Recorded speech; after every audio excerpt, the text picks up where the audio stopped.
Ding dong, hello YouTube, and welcome back to M0CSN, aka Mr. Ham Radio Deals, which is me, as you know, and this place on the interweb, which is YouTube, and that's here, as you know as well. So there you go. Anyway, how are you doing? Hope all's well. Happy Christmas, and hope you're all enjoying the festivities that are about to descend on us. And we're all looking forward to some shiny new toys, lots of quality street, lots of cake. Well, not so much cake. I've been told, like I told you the other day, got to stop eating it. But it's Christmas, innit? So I'm going to have a few gatos and whatever else takes me fancy. But hey, here we are. So, what we're doing? What we up to? Well, I was thinking about a video, something to do, bored, rainy day, nothing happening. So I thought, well, you know what? We'll go back to where it all started from. And what's Ham Radio? What's radio mean to you? What's it mean to me? And, you know, how do we find ourselves in it? And where do we find ourselves today? It's been a long journey for me. 40, 45 years. It's somewhere around that. It's an awful long time. I can remember back in the day, starting out, you know, let's go back, 1978-ish. And, well, I was just a snotty-nosed kid, bit of lippy as well. Well, not a lot's changed, people will probably agree with that statement. But, you know, young kid, few mates around us, playing football, just generally amusing yourself day to day, nothing special. There weren't a lot of money back then, you know, we didn't have out much. And most of the kids I hang around with, they were the same. We come from just a working class background. And, well, not a pot to piss in, I think is the statement. And then one bright day, a good friend of mine, Brian, M0NSI, as he is now, as he was then, he was just plain old Mr. Brian Taylor. And he walks up and says, "Hey, I've got something to show you. What do you think about this?" And he got a General Electric AMCB. It's like, wow, what's that? Never seen it, thought it was a car radio. Apparently not. People are talking on it, or all these wacko names, you know. Pinball Wizard, Star Bopper as he was, Merlin, Preacher, Junkyard Dog. The list was endless. Moonwalker, there was all sorts of stuff. It was this magical world with all these names talking on this little black box to each other. It was like, wow. I mean, don't forget, we're going back to a generation where most people didn't even have an house phone. Well, not in my life, they didn't anyway. We didn't come from the posh part of town. We was on the poor part of town, so we didn't even have an house phone. You went round the corner to the telephone box if you wanted to ring anybody. And you know what? I didn't ring anybody because I didn't know anybody with a bloody phone. So it was pointless. So, hey, we get this CB radio going on and whatnot, and, oh, it's a magical world. Talking to people, random people. You couldn't do it today because too many nonsense about, really, isn't there? When you think about it, you can't go talking to random strangers these days, not when you were a kid. Too dangerous. But back then it was an innocent world and it didn't happen so much, so, you know, it was an eye-opener. But anyway, he got the General Electric. I think he borrowed it, wasn't his, so we both decided that we wanted one. Now, I had a job on the market, so unpacking the market stalls and packing them up. So I was making a few quid. Not enough to buy a CB, though, because back then they were getting on for, I think, 150 quid for a lot of 40 channel. Power supply was about 30 quid, which was a lot of money. So we got the brainwave. We got as parents to get a bit of HP on it. And the thing was, we managed to get them from a man who knew a man who knew a man who had a music shop. So we got the finance and bought the rig and the power pack and the antenna and the SWR meter. But actually went on the finance as an organ because obviously they were illegal to own and sell. So anyway, we got one. We're off, we're running. We're into this magical world of radio, and it just transformed everything. Absolutely opened the world wide open. Everything from that moment on, my life changed. Everybody I knew was on the radio. Everywhere I went was to do with the radio. CB clubs, social meetings, CB shops. I used to go weekends to a CB shop up here, the Albion Warehouse. A kid called Tony had it. Derbyshire Kid, as he was known on the reg. And we always used to go to his mill. He had his carpets downstairs and CB's upstairs, and we all used to go there on a Saturday afternoon and meet up. We'd about 15 of us, and we'd spend hours and hours in that shop drooling over all the latest radios. You know, President Grant, Sam Jumbos, Cobra 148s. Oh, they were magical. They really were. All the big antennas, the Avantis and the Sigmas, the Mighty Magnums. You know, it was a phenomenal time. It really was. You know, we migrated into, you know, going mobile with people. You know, modulation lights on DX27s, 7-foot fire sticks, you name it. It was just unbelievable times. It really was. Well, you were sat there in your bedroom talking to guys in America on 40 mid-band AM. You got a DV27 on a biscuit tin. And you're talking across the globe, you know, at a time where you couldn't actually ring anybody because you didn't know anybody who had a phone. You know, it was unbelievable. So that was it. I always remember my dad saying, though, it's a fad. It'll last 2 minutes. You'll have it 2 minutes, you'll be bloody bored of it. You'll never use it again. Waste of bleeding money. Well, my dad was old school. He didn't sort of subscribe to it, so he thought it was all newfangled and it wouldn't last. But you know what? 45 years down the line, Dad, you were wrong. It lasted, and it's going to last until I turn my toes up, I think. So it's been a lifetime attachment for me, like a lot more people. I've enjoyed every minute of it, I've got to be honest. There's never been a day where I've ever got bored with it. People say, oh no, you take it as you find it, hit 'em. I've never got bored of it, mate. Every day I've been involved in radio one way or another. I've met a lot of great friends on it, and the friends that I've met have been lifelong. They've been 40 years plus. You know, I know kids from when I started in 1978, 79. I still talk to them today. Some of them are still involved in radio. Some of them are sadly not with us anymore. Over the years, a lot of people have gone. Some really good friends. Sudden heart attacks, cancer, you know, various things. It's a life, you know, you live long enough, you're going to lose a lot of people, aren't you? And we do. But they've all got a special place, they've all got a memory, and they're all responsible for creating memories. And they've all been linked to radio, so... Has it been a great hobby for me? It's not been an hobby, it never was. It's been a lifestyle. It's been a lifestyle. It's always been a lifestyle. It was a choice, and I've stuck with it, you know. I don't think I've ever found anything that sort of kept me interest open as much as radio has. And I don't think I'd want it to neither. I wouldn't change anything. I've met, like I said, some great people. I've had some great times on it, you know. I migrated off CB over the decades. We went through the 80s. We had some great times. I mean, we're now in winter again. And I can still remember back in 1981, the bad winter of 81, where the snow was so deep. And I remember the antennas at the back of my mum and dad's house. Electronica Special on a 40-foot pair of... two 20-foot scaff poles stacked together with an Electronica Special sat on top of it. Phenomenal engineering by my good self. I was a young snotty-nosed kid. I knew nothing. So what I thought was a good idea was to get it on the 2 poles and lash it to the old washing line post that was stuck in the back garden, not realising that you can't put 2 20-foot scaffolding poles together with an Electronica Special at about 20-odd foot on top of it and just tie it to a washing line post that's in about 100 weight of concrete in the back garden.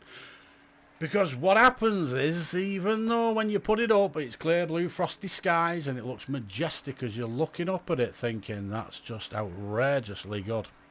What wasn't outrageously good was the first winter gales we got. And it blew the washing line post clean out of the ground with the scaff poles and the Electronica. I went across 3 gardens and smashed old Stan Parkinson's greenhouse to pieces. I'll never forget the look on Stan Parkinson's face, or mine, when he asked what was going on, and I was like, I haven't got a clue. I really don't know how it happened. I genuinely didn't know how it happened because I was thick as 2 short planks. Putting 2 40-foot, 2 20-foot scaff poles up like that on a little tiny washing line. You wouldn't do it now, of course you wouldn't do it. But back then, you just wanted the antenna up. You didn't care how you did it. You wanted to get on the air. You wanted to be that big signal. And it was all about working abroad. It was all about talking to America and Australia and everything. And that's what you needed to do. We did it, and you know, again, I can still remember the music. I hear the songs today, the Human League, Soft Cell, the Jam, all the hits of 1980, 81, blasting around today, Christmas time. They play it. Slade, Merry Christmas and everything. I can still remember those tunes back in 80, 81. More so 81 in the winter, before FM was legalised. And, you know, marching all over the show, going to different people's houses for brews at 3 o'clock in the morning, because that's what you did. They were phenomenal times. CB, nobody ever slagged CB off, because if you never did it, you don't know what it was about, so you can't slag it off. It was a great means of getting on the radio. It was a lot of fun. The people that were on it, they were great. The lifestyle was great. The clubs were great. The hobby was great. Everything about it was great. There was just nothing bad about it. So, you know, people who've got total disrespect for CBers, you should have done it and you'd have thought differently. Not everybody was born an amateur. Some were, some weren't. But those that were, some of them thought they were a bit aloof. A lot of them were just all right guys. A lot of amateurs come off CB. I did. I was CB. I didn't bother with the amateur licence until 87, 88. And I flunked it because I wasn't interested. I sat it, but I didn't pay attention. I should have done. I'd have been a G. But do you know what? It happens. And I didn't bother then, due to kids, till back in the 90s. We still stayed on radio, but we didn't bother with a ticket until like late 90s. We passed it. I was fortunate enough to meet a couple of good guys on there. M0 BNT, who's no longer sadly with us, and his wife Jean. They taught me the Morse. I raced through that. 6 weeks start to finish. Done dusted. Learned it. Bang. Passed it. 6 weeks.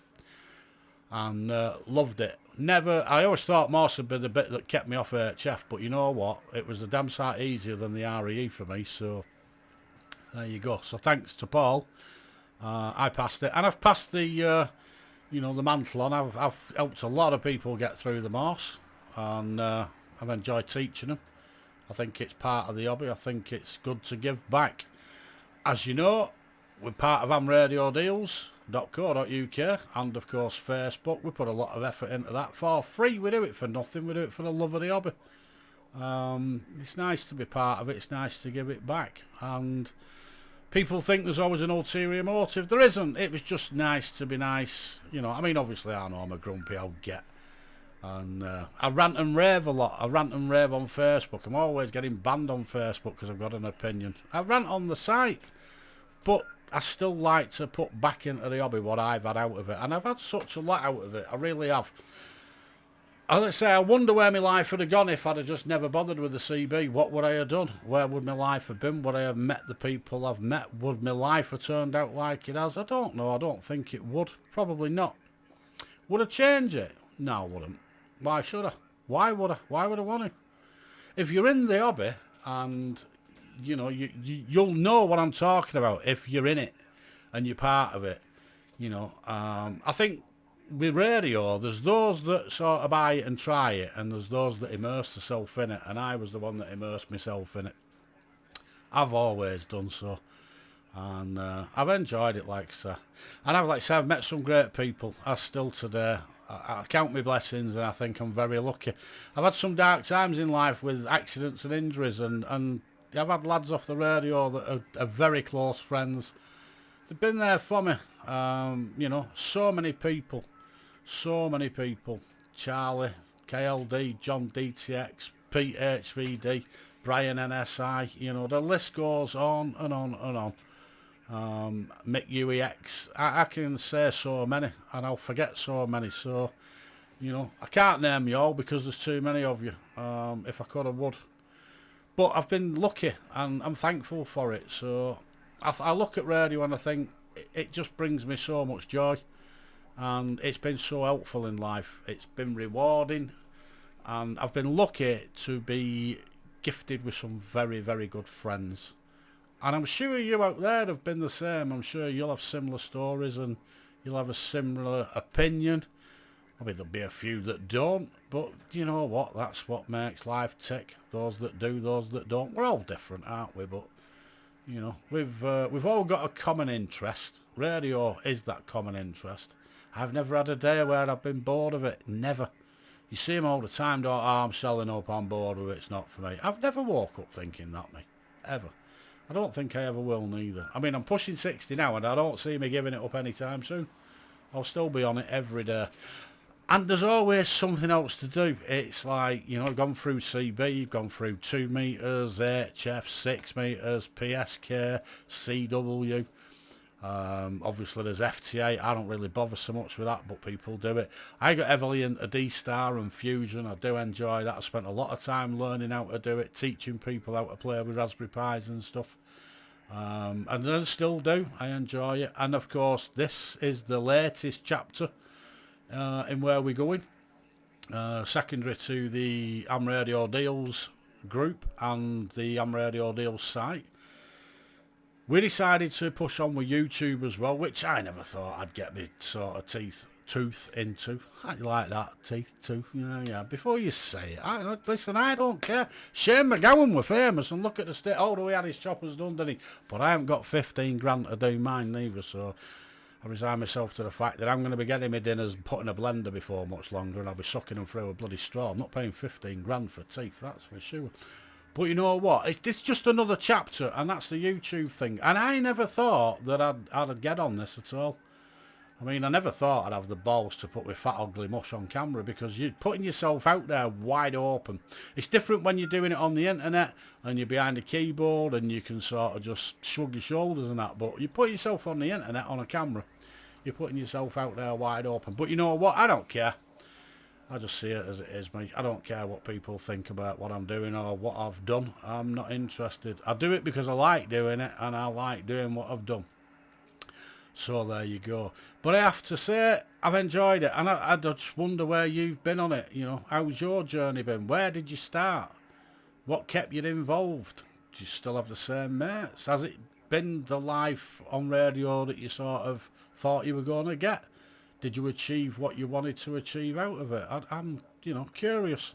I have. I'm not a technical wizard. I never professed to be a technical wizard. I couldn't strip and repair radios like a lot of people. And you know what? Quote, unquote, amateur radio, that used to be what it was, wasn't it? But today, the hobby don't lend itself so much to it, does it? If things break now, you just get a new board in it. You send it to a dealer, they do it. You don't fix it. There are still people that do, but I've never been that. I've always been into communication, me, a talker, you know.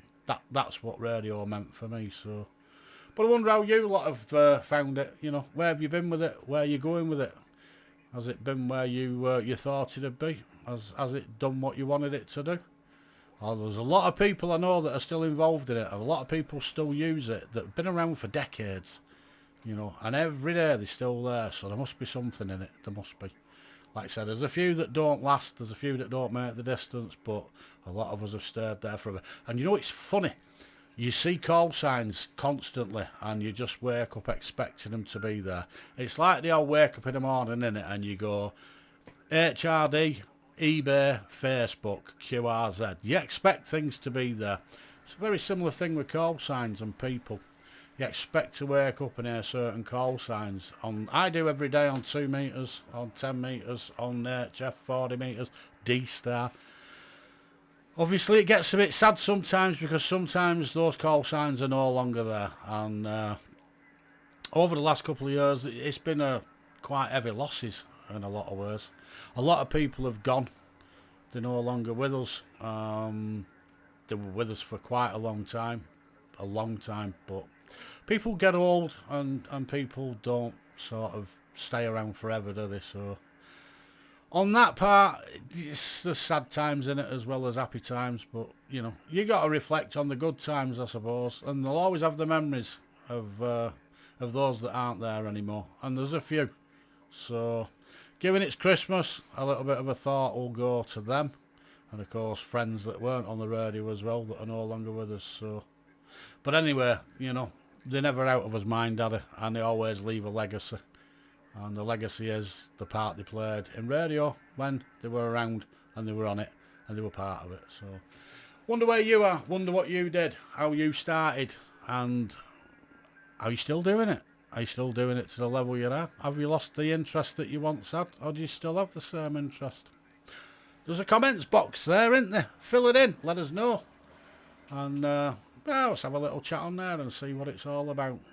Be interesting to know a few views, and I know there'll be a few, hopefully. So looking forward to them. Right, we banged on 20 minutes. That's long enough. You'll have all got bored by 3 minutes, but hopefully you won't. You'll have watched it. I'll leave it with you. You know the crack. If you're liking it, like it. And if you want to subscribe, please subscribe. All your subscriptions are greatly received. And as are your comments. We enjoy everyone. We read them and we reply to them all. So it's a joy to read them and it's a joy to do it for you. All the best for Christmas and have a nice one. And an Happy New Year as well. I'll probably catch you somewhere in between time. We're only a week away, aren't we? Not even that. No, it's not even that. So maybe we will, maybe we won't. But if we don't, you have a good one. Enjoy it. Stay safe, stay healthy, and enjoy it.